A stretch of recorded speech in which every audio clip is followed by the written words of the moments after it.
It's not polite to keep a lady waiting so long, Lara said with an inviting smile, moving in closer as she handed Aiden a glass of wine. Aiden could feel the heat rising off of Lara's body and caught the scent of her intoxicating perfume. I didn't keep you waiting. As soon as your driver picked me up, we came straight here.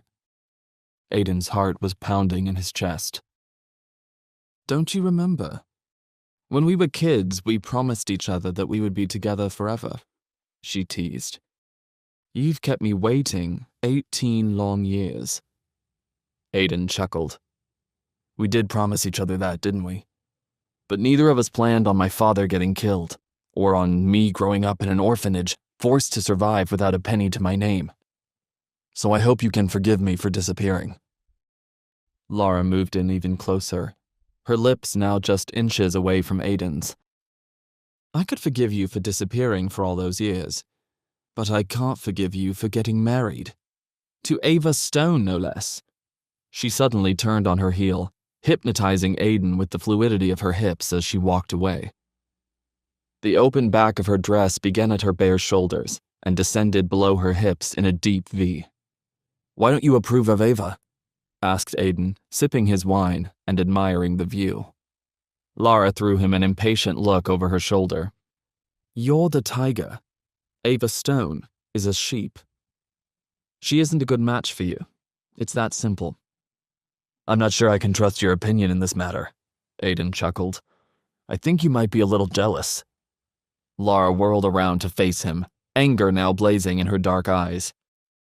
If you want to walk around pretending to the rest of the world that you are the useless son-in-law of the Stone family, I can't stop you. But your little plan could easily backfire. You can't expect to lead the Tiger Group if people think you're weak, and that they can get away with treating you like that. That's a good point, Aiden admitted to himself. She's even smarter than I give her credit for. This is all just temporary, he replied. There's a spy in our ranks, and I still don't know who killed my father. When it all comes to light, I'll punish the people who've mistreated me. I'll teach them not to underestimate the tiger. Well, we'll find out soon enough, won't we? Lara replied, her voice laced with skepticism. Maximilian is coming back in a few days. She furrowed her brows and crossed her arms over her chest. Just tell me the truth about one thing. Are you in love with Ava? Aiden sipped his wine as he thought carefully about what to say. The word love disappeared from my life a long time ago, he finally replied. All that matters to me now is getting revenge on the person who killed my father and rebuilding the empire that was stolen from me. I don't have time for love. Emotion filled Lara's eyes as she listened to Aiden's words, their gazes locked together. For a minute, neither one of them said anything. Finally, Lara took a deep breath and broke the silence. Love cannot disappear from anyone's life, Aiden. You can try to run from it, but it will always catch you in the end. Aiden drained the wine out of his glass, then set it down and started walking toward the door. Whether I love anyone or not doesn't matter. Ava and I are married, and as long as that's true, I have to take care of her and have a responsibility to remain faithful. I should go, before we do something we both regret. Aiden, wait. Lara reached out for his arm, but Aiden was already too far away. When he reached the door, he turned back around. I don't think we should meet like this anymore. It's too dangerous. Tears filled Lara's eyes as she watched him go. It was quite late when Aiden got home, so he tiptoed upstairs and went directly to Ava's room. He could hear her voice through the door. She was laughing and talking to someone on the phone. Yes, the contract has been finalized. They're waiting until my birthday to make the announcement. Aiden was thrilled to hear the good news, and that his plan to put Ava back in her grandfather's good graces was working out just like he had hoped. He knocked on the door. He heard footsteps approaching, and a few seconds later, Ava cracked the door open. I have to go, Charlotte. Aiden just got here. Talk to you soon, she said as she hung up the phone. What do you want? She said to Aiden. She didn't invite him in, but she left the door open and walked back over to her bed, which Aiden took as his cue to enter. "How did it go today at the meeting?" He sat down next to Ava on the bed, half expecting her to kick him off, but she didn't say anything. "We signed the contract, and Grandfather seems pretty happy with me, so I think things are better between us now." "That's great, Ava. Congrats. Glad I was able to help," he teased. "I don't want to hear any more lies about you helping me with this. We both know you didn't have anything to do with it," Ava insisted, folding her arms across her chest. Aiden shrugged. "If you say so." "I know so." Despite her words, Aiden sensed uncertainty in her voice. "Where have you been all day?" she asked. Aiden hesitated, unsure of how much to share about his rendezvous with Lara. "I had to work late," he finally replied. Ava scoffed. "Did you eat dinner at least?" Aiden shook his head. No, actually. Now that you mention it, I'm starving." In the place where his stomach was, he felt a hollow pit. Ava rolled her eyes. "Stay here.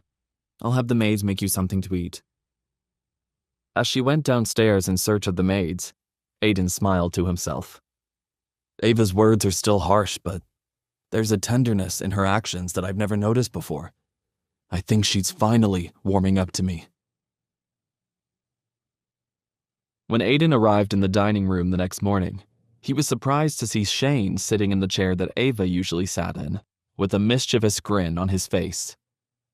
"Hey, look who finally woke up. Good morning, brother-in-law." "Good morning, everyone. I didn't expect to see you here, Shane," Aiden said calmly as he sat down. Shane stopped buttering his toast and waved his butter knife around menacingly. "This is my family's house, so I can come and go as I please. And I can sit wherever I want to." He made a point of saying this to Ava. Ava rolled her eyes. "You're such a—" "Ava, watch your language at the table," Robert scolded. "Sorry, Dad." "Where'd you get that suit?" Shane asked Aiden, looking him up and down. "Did my sister buy it for you?" "I don't need to buy him a suit," Ava snapped. "Aiden has been working hard and can afford to buy his own clothes." "Is that right? How much are delivery boys making these days?" Shane teased. "Don't answer that," Ava said, standing up from the table abruptly. "Please excuse us, everyone.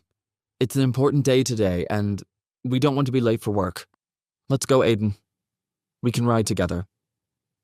For a moment, Aiden was stunned by Ava's invitation, but he quickly took her cue and followed her out to her car. "Thanks for sticking up for me back there," Aiden said as they drove away from the mansion in Ava's car. "There's no need to thank me. I just needed an excuse to get us out of there."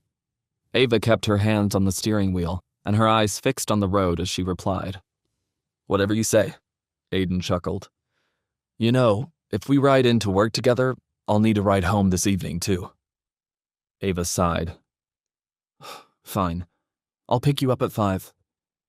Aiden arched his brows in surprise.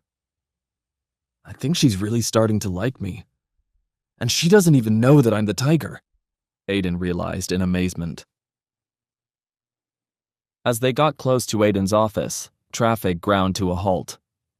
"What's going on here?" Aiden wondered out loud.